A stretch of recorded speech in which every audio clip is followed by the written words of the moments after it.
What's got two thumbs and couldn't be happier than a bag of dicks? It's this guy. I'm making the thumbs up motion toward my face.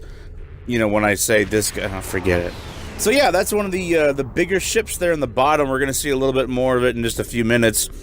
That's a ship that you cannot buy in the shipyard with either real money or otherwise. It must be part of the fleet. Like I said, you're gonna see one behind me. I'm actually in the Tier 5 Romulan craft. It is the Hapox Advanced Warbird. So it actually is quite considerably bigger, or at least it has a lot more going on than the classic Romulan Warbird that you might have remembered from like the TNG era. You know, with the big thing that looks like the Enterprise could actually fly through the middle of it, you know? So, this thing is quite big. And that's how I like to roll, is big and with wings. So yeah, there's that craft in the background. It, as you can see, my wingspan actually dwarfs its width, at least. My pylon is about as big as that saucer. But then again, its own pylon is about as big as its saucer. But yeah, that's one of the rare ships. Star Trek Online, Top Moments of the Week, Part 14. So yeah, we finally got the duty officers. And with that, I guess, comes some of the fleet actions, which we had before, I guess, but not really. Whatever. Do you have a drink for me? No, dear fucking God, I don't have a drink for you. So Every fucking time you always are here. I had to play through this section again. Do you have a drink Dear for Lord, me? I know I can skip it, but it's double XP weekend. I have to play it fucking hard. So this is... At a certain point, you're going to be in the Badlands, and you're going to go through this tachyon thing, and that's going to take you to the mirror universe where... Wait for it. Greetings. I am Captain Leda of the Terran Empire. Yeah, Leda is apparently a captain of the Terran Empire. Gol Kardec said you might. And she actually has a pretty hot outfit. I haven't been able to find this version of this outfit anywhere, but yeah, not really spoilers. Can't remember if I mentioned that Leda was in the mirror universe, but you do briefly show up here when you're on Bajor. It's just a thing. So this is another top moment is you get to go to Klingon Hell. So goddamn. Yeah. So I get to what is this? Fear? No, it's cowardice. I have to kill like 3 ultimate fears of apparently every Klingon, and I don't know. I had to kill a lot of stuff. And but you know what? They do it in kind of a good way. I mean, you know, you're going to be on the the barge of the dead, and then you're going to fight this big abdominal asshole ogre-like thing, and you know, yeah, you're basically in Klingon Hell. This is what it's like. So yeah, I mean, everything you've known about Klingons, you get to do. What is this? Grethor, I believe. I gotta fight cowardice, dishonor, and treachery. The 3 deadly sins of every Klingon, of course. Along with drinking plenty of blood wine. I never thought blood wine was really manly enough. Like, they should have a drink like whiskey, but, you know, it's like, it's a wine? Really? I mean, it can't even be a beer or an ale. Like, that sounds manly, right? What do you drink? I drink blood wine. It does say blood in the title, but it's a wine, so that feels kind of pussy-like.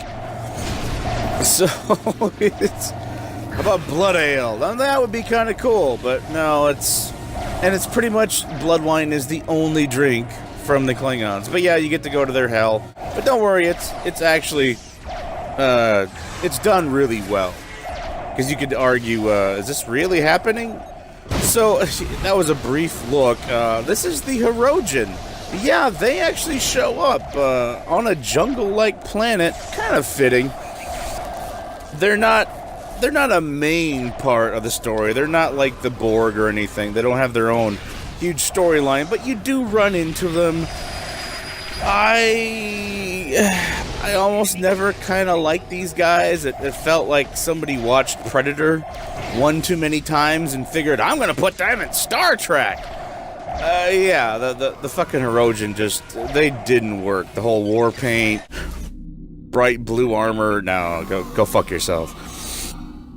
So this is some of the biggest vessels for the Klingons. There's this ship right here, and the one next to me is the biggest ship for the Klingons. I believe you can actually get that at Tier 5, but it only had like 3-4 weapons and 3 aft.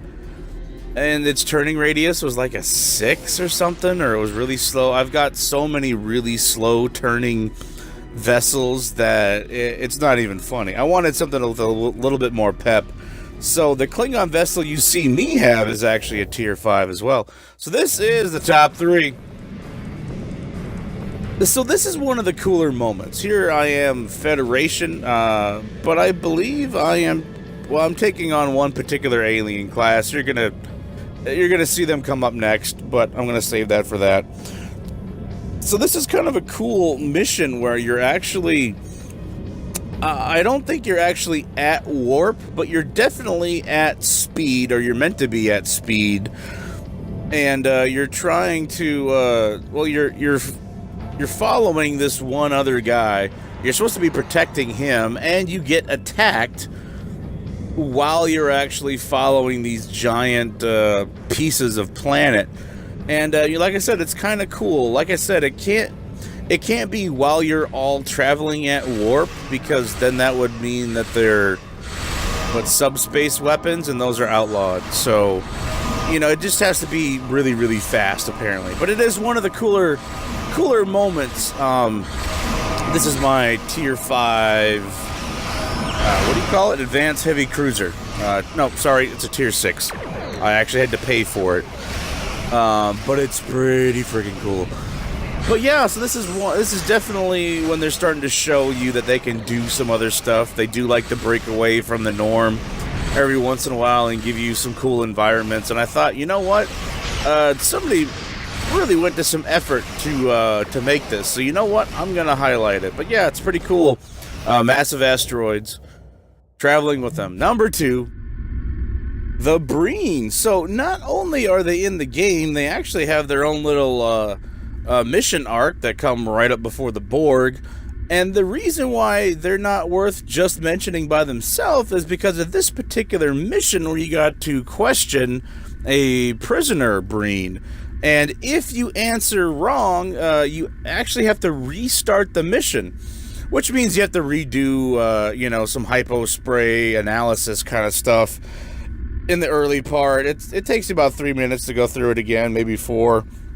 But yeah, it's one of the few missions where you can actually screw up, and you actually have to restart. There is no carrying on, so you're definitely going to not only remember the Breen this time, but you're going to remember this moment and that prisoner. For better or worse. Here we go, number 1. So here I am in my Tier 6 purchased Advanced Heavy Cruiser. As you can see, I'm going to blow this guy on the left, and he's going to blow the guy next to him in a chain reaction. And that's going to leave only one dude left. And you know me, if one dude's blowing another dude, I'm going to go for the third dude and finish him off. So that's just how Stryker of Enyo rolls. You should be used to the dick jokes by now. I mean, seriously. I've done like 100 videos. So yeah, this wraps up episode 14. We're getting there. We're not talking about a series that's going to last, forever. But we're starting to wrap things up here. We got the Delta Quadrant and some Borg. After that, who knows?